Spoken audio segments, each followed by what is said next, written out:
Hey guys, Zaman And Christina from Our Rich Journey. On today's video, we are talking to millennial investors because you have an opportunity of a lifetime ahead of you. You could possibly do what me and Christina did and retire before the age of 40. But you have some challenges in front of you when it comes to investing in the stock market. And so on today's video, Christina and I want to give you our 8 tips to help millennial investors achieve financial independence and retire early. So investing in the stock market is an incredible way to grow your wealth, but there are some challenges for millennial investors. This generation, compared to all other generations, has the highest amount of student loan debt. But there is a lot of hope also for millennial investors.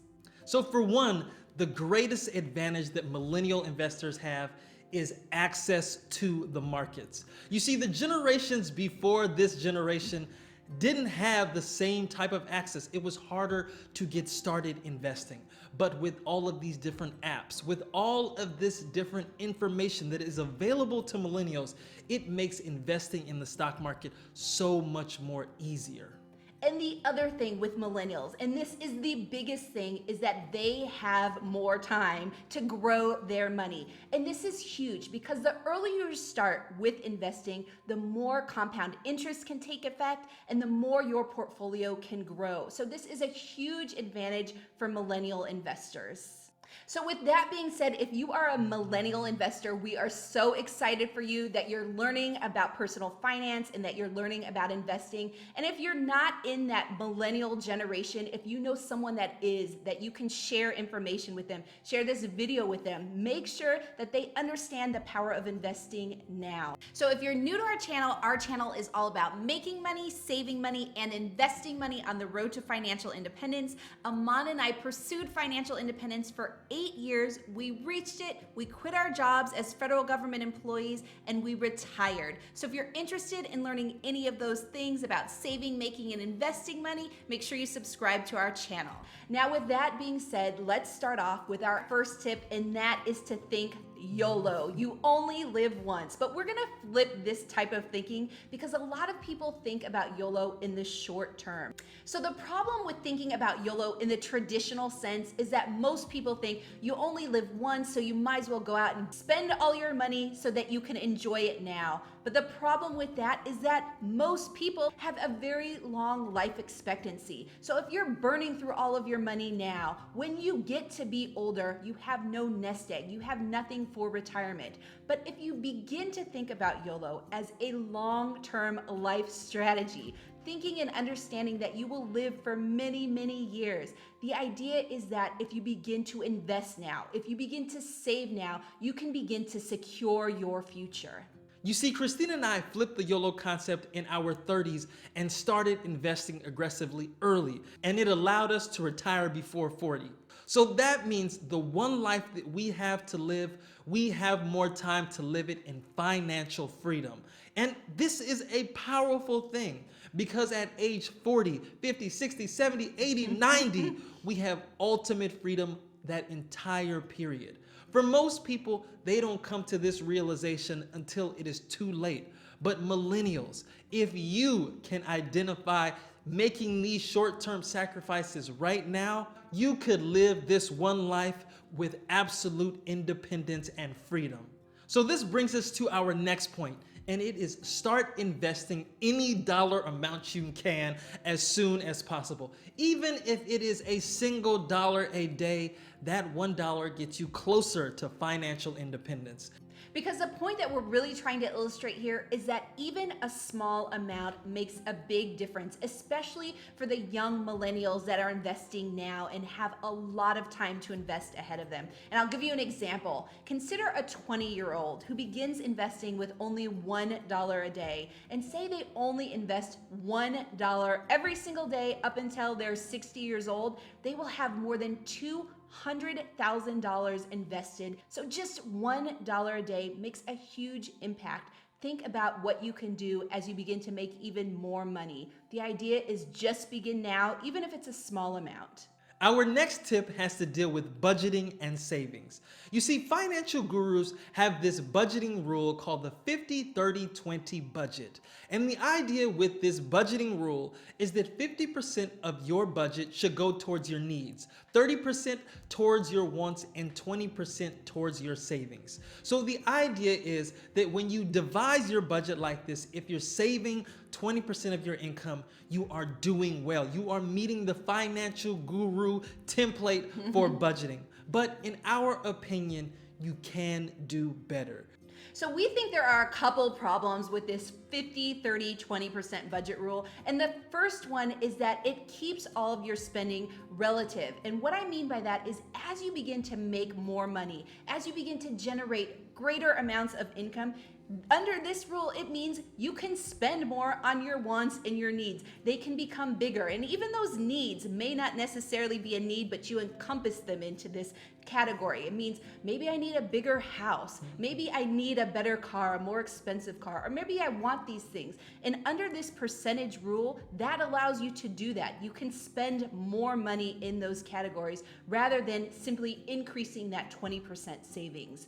The other thing that we have a problem with this particular rule is that it doesn't provide for enough savings. If you are pursuing financial independence, if you want to retire early, it's very difficult to do so if you're only saving 20% of your salary. When Aman and I were on our financial independence journey, we were saving up to 70% of our income. That allowed us to retire before 40, but we were not able to do that. We would not have been able to do that if we only saved 20% of our income. So in other words, your rule of thumb should be make more money to save more money, not to spend more money.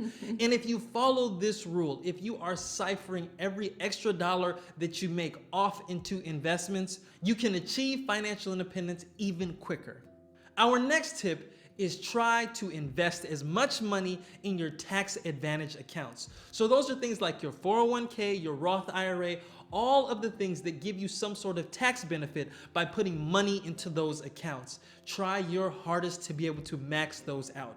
And then once you've maxed those out, open up a traditional brokerage account and start putting money into those accounts. Christina gave an example earlier of someone that just invests $1 a day into an investment account. And by the time they're 60, they have more than $200,000.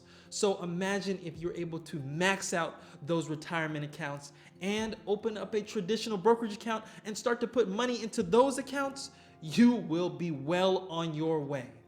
And maxing out your tax advantage accounts is so important because it protects more of your money from being eaten away by taxes. So after you do that, then start going towards your traditional brokerage accounts. And I love to give numbers because it really gives you a feel for how you can grow your money. So imagine a 20-year-old that invests only $20 a week.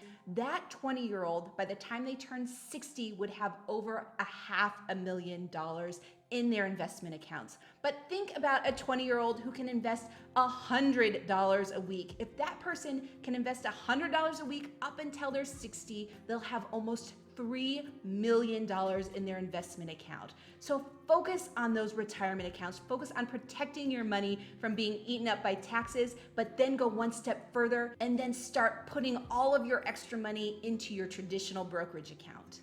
Our next tip is to continue to learn about investing. If you are watching this YouTube video, you're learning about investing. This is a lifelong journey, even for me and Christina, who have achieved financial independence. We are always trying to improve our financial literacy. So like Aman said, financial literacy is so incredibly important and there's always room to learn more. And in the description below, we have a list of different resources, including some of the books that we read to really gain or really increase our knowledge in financial literacy. So you can check out the description below. But let's move on to the next tip. And the next tip is do not invest like Warren Buffett. And in fact, do not invest like anyone else. You are unique. So our tip is to really assess your unique qualities and how you feel in terms of risk aversion, your time horizon, how you feel about investing in general, including your goals. You are not Warren Buffett. You do not have the assets that Warren Buffett has. A lot of people say, well, maybe I should invest like this because Warren Buffett invests like this. Our tip to you is to develop your own unique plan. So the point is, never copy someone else's investment plan because their situation is completely different than yours. And Warren Buffett is a prime example of this. He is a billionaire. So his risk profile is a lot different than most other people's profile. He can lose a couple $1 billion and be okay. The majority of other people don't have that same luxury. So this is why it's important that you devise a plan that is based off of your situation. Our next tip is for you to assess your level of risk when it comes to investing. Now, there is a general rule of thumb for millennial investors or for just younger investors in general, and it's typically that these younger investors can tolerate more risk in their investment portfolio because they have more time to recover any losses that they may have. Now, this is a general rule of thumb though. Like we said, everyone is unique. So when we talk about assessing your level of risk, we are really talking about being honest with yourself, because based off of your level of risk, off of your self-assessment, it's going to determine how you build your portfolio. And if you build a portfolio that is too aggressive because you have said to yourself you can handle the risk, what happens when there is a drop in the stock market? How will you react? So this is very important that you do this self-assessment and that you are honest with yourself. Our next tip for you is to automate your investments. Whenever you get money coming in, set up your account so that money is automatically taken from that account and put into your investment account. And there are two very big reasons for doing this. The first one is you are prioritizing your investments. You are making sure that you are setting up your account so that money directly goes into your investments so that you're not spending it on other areas that you don't need to spend it on. The second thing with automating your investments is that it really helps to remove the emotions associated with investments. When you are not constantly looking at your account, when you're not going in manually to try and move money around, when you automate your investments, you are removing some of the emotions associated with investing, and that is always a very, very good thing when it comes to investing. And so this brings us to our last tip for millennial investors. We want you to think twice about investing in individual stocks. I know a lot of you have gotten this far in this video. You are so excited to go out and start building wealth, but we want to tell you to tap the brakes just a bit when it comes to investing in individual stocks. You can buy individual stocks on so many different platforms right now. They don't even charge you a commission. It is the easiest thing to do. But you may find yourself investing recklessly by doing this. Because when you invest in an individual stock, you should really be doing your research. You should be reading their annual reports. You should be understanding all of the news, real or fake, that comes out about your particular stock. And it is a lot of work to do. And so for individual new investors to start to do this, we say if you're gonna do it with some caution. So those are our tips for millennial investors. There are challenges facing this generation, but we believe strongly that there are also a lot more opportunities, because unlike generations before, you have the opportunity to invest in the stock market with an unbelievable amount of access. And this is a powerful thing. And so we hope that the tips that we have provided you inspired you to take action. Because what you are doing, just by watching this video, you are focusing on an area in your life that is gonna pay dividends for a lifetime. In fact, it could pay dividends for generations to come. Financial literacy. And that's what our YouTube channel is all about. It's about empowering everyone to be able to take part in building real wealth. And so if you like this video, if you like our YouTube channel, please subscribe, and as usual, join the journey.